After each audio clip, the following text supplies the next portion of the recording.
밤하늘을 가로지르던 미사일이 순간 번쩍이는 섬광과 함께 공중에서 폭발합니다. 두바이 상공에서 포착된 미사일 요격 장면입니다. 최근 이란의 공습이 이어지면서 중동 국가들의 방공망이 연일 가동되고 있습니다. 이 과정에서 한국이 개발한 중거리 지대공 요격 체계 청웅-2도 실전에 처음 투입됐습니다. 청웅-2는 국내 기술로 개발된 방공무기로 레이더와 교전 통제소, 이동식 발사대로 구성됩니다. 발사된 미사일은 마하 5 속도로 비행해 고도 15에서 20km의 탄도미사일을 요격할 수 있습니다. 아랍에미리트는 지난 2022년 국내 방산업체들과 청웅 20개 포대 도입 계약을 체결했고 현재까지 2개 포대가 알다프라 공군기지에 실전 배치돼 운용되고 있습니다. UAE 방공망은 미국산 패트리엇과 이스라엘의 에로우 체계와 함께 운용되고 있는데 전체 요격 성공률은 약 93% 수준으로 발표됐습니다. 청웅-2 역시 90% 이상의 요격 성능을 기록한 것으로 알려졌습니다. 댄 케인 미국 합참의장, 카타르와 UAE, 쿠웨이트, 요르단, 사우디아라비아의 방공포대들이 전투에 참여했습니다. 수년간 구축한 통합 방공체계가 효과를 발휘했습니다. 실전에서 성능이 확인되면서 UAE는 기존 계약 물량의 조기 인도와 추가 구매 의사도 밝힌 것으로 전해졌습니다. 다만 이란이 호르무즈 해협 봉쇄 가능성을 시사하면서 장비를 안전하게 이송하는 방안도 함께 검토되고 있습니다. 실전에서 성능이 입증된 K방산 방공체계에 중동 국가들의 관심이 더욱 커질 것으로 전망됩니다. 대내외적으로 여러 가지 어려움들이 닥치고 있습니다. 우리는 자주 위기를 겪습니다. 그리고 우리는 위기는 기회다 이런 말도 자주 합니다. 위기가 닥쳤을 때 그 위기를 제대로 이겨내지 못하는 것은 무능한 것이겠죠. 위기를 극복하는 것은 당연한 것입니다. 위기를 기회로 만드는 게 진짜 실력입니다. 위기가 닥치면 변화를 수용할 마음의 준비가 갖춰지게 됩니다. 소위 말하는 기득권도 저항하기가 쉽지 않게 되죠. 그래서 이 위기 상황을 기회 요인으로 바꾸는 것, 이게 정말로 우리가 해야 될 일입니다. 현상이라고 하는 건 매우 복합적이어서 그 안에 위기적 요인, 나쁜 요인과 또 기회적 요인이 뒤섞여 있는데 기회적 요인, 좋은 측면이 많은 것을 보통 우리는 기회라고 말하고 나쁜 측면이 많은 걸 위기라고 말하죠. 국면이라고 하는 것은 우리가 어쩔 수 없는 외부 요인 그리고 어쩌면 자연재해 비슷한 것일지도 모릅니다. 근데 이 중에 나쁜 요인을 최소화하고 좋은 측면을 최대한 키우면 위기 상황이 기회 상황이 되기도 하는 겁니다. 우리는 권한이라고 하는 걸 가지고 있기 때문에 있는 상황을 잘 정리하고 그 중에서도 위협 요소, 또 나쁜 요소들을 최소화하고 또 좋은 요소들을 극대화할 그런 힘이 있습니다. 이 힘을 잘 활용해서 현재 상황을 잘 정리하면 더 좋은 상황을 얼마든지 만들어낼 수 있습니다. 그게 저는 진정한 실력이라고 생각합니다. 우리는 이제 예를 들면 무슨 시험을 볼 때 시험 문제가 어려워지면 낙담을 하고 시험 문제가 쉬워지면 좋아하는 경향이 있죠. 그런데 자세히 제3자적 관점에서 보면 시험이 어려워도 모두가 똑같이 어려운 거지 나만 어려운 건 아니죠. 시험이 쉬우면 다른 사람도 마찬가지로 쉽습니다. 결국은 평소에 얼마나 준비했느냐에 따라서 결과가 결론 나는 거죠. 갑자기 시험이 쉬워져서 내가 좋아지는 거 아닙니다.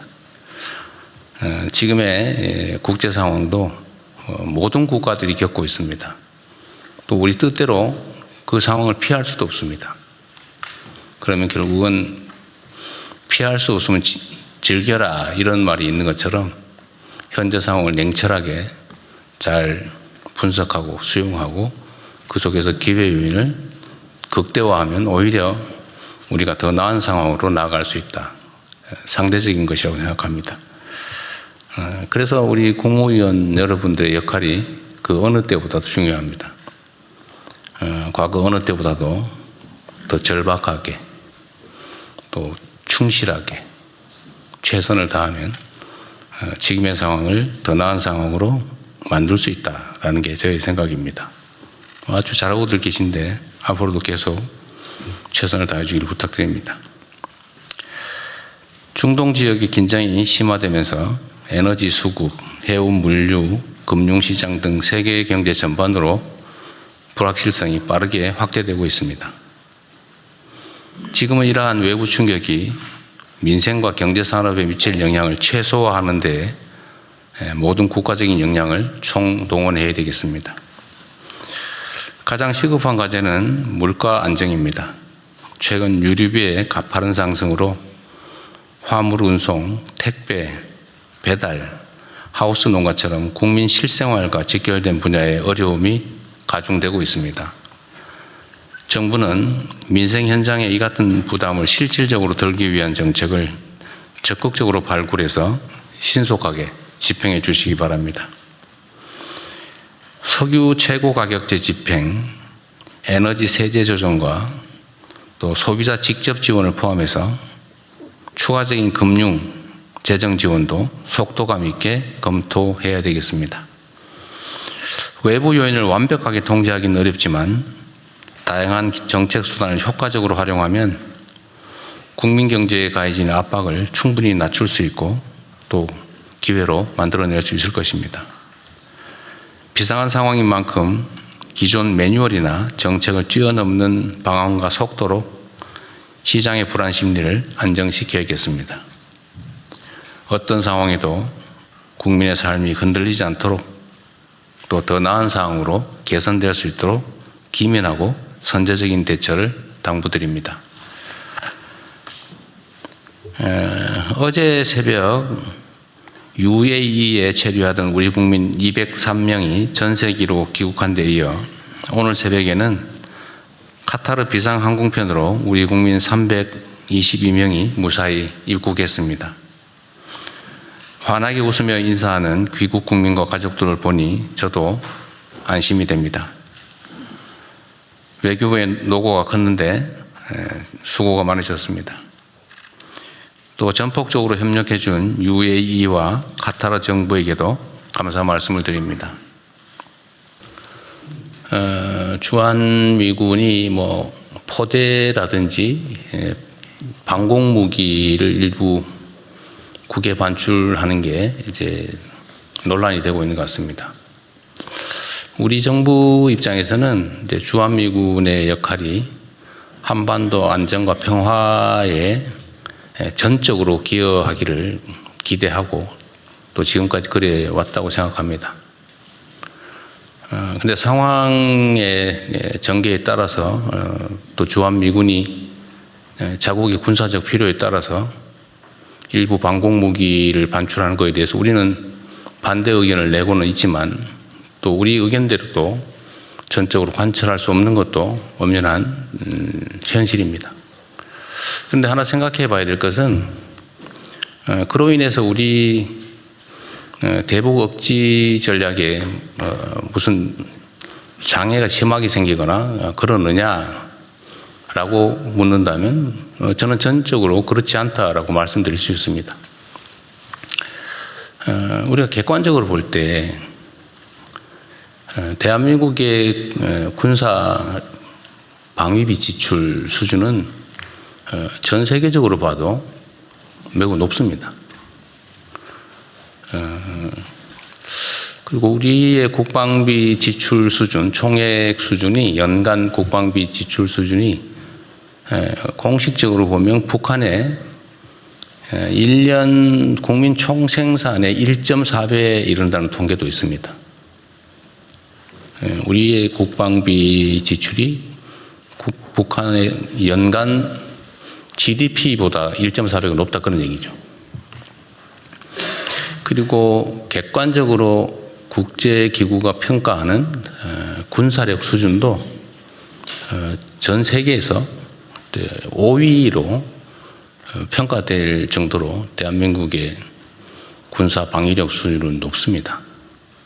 객관적으로 비교하면 북한과 엄청난 차이가 있죠, 실제로.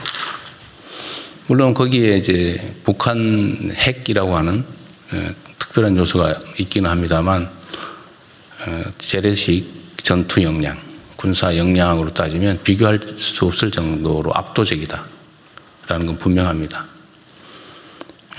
사실은 국가 방위는 국가 단위로 스스로 책임져야 되는 거죠. 어딘가에 의존하면 그 의존이 무너질 경우가 있죠. 그럴 경우 어떻게 할 겁니까? 우리는 언제나 최악을 대비해야죠. 국방비 또는 군사비 지출도 사실 마찬가지입니다. 당장의 전쟁이 벌어지기 때문이 아니라 혹여라도 있을 만약의 사태를 대비하는 것이죠. 그런데 혹여라도 있을 외부적 지원이 없을 경우에 그럼 어떡할 거냐를 언제나 생각해야 됩니다. 가능성이 매우 낮은 우리가 전쟁에 일상적으로 대비해야 되는 것처럼 국제 질서의 영향에 따라서 외부의 지원이 없어질 경우 우리의 뜻과 다르게 우리의 의지와 다르게 그럴 경우는 얼마든지 발생할 수 있죠. 그럴 경우에도 우리는 자체적으로 방해할 수 있는 소위 자주 국방 역량을 충실히 갖춰야 되고 저는 우리의 국방비 부담 수준이나 또 대한민국의 방위산업의 발전 정도 또 국제적 군사력 순위나 뭐 이런 객관적인 그 상황 거기다가 우리 국군 장병들의 높은 사기 그리고 책임감 이런 것들을 고려하면 국가 방위 자체에 대해서 우려할 상황은 전혀 아니다. 또 그렇게 만들어야 된다 이렇게 생각합니다. 전혀 우려하지 않으셔도 된다 이 말씀을 한번 드립니다. 이상입니다.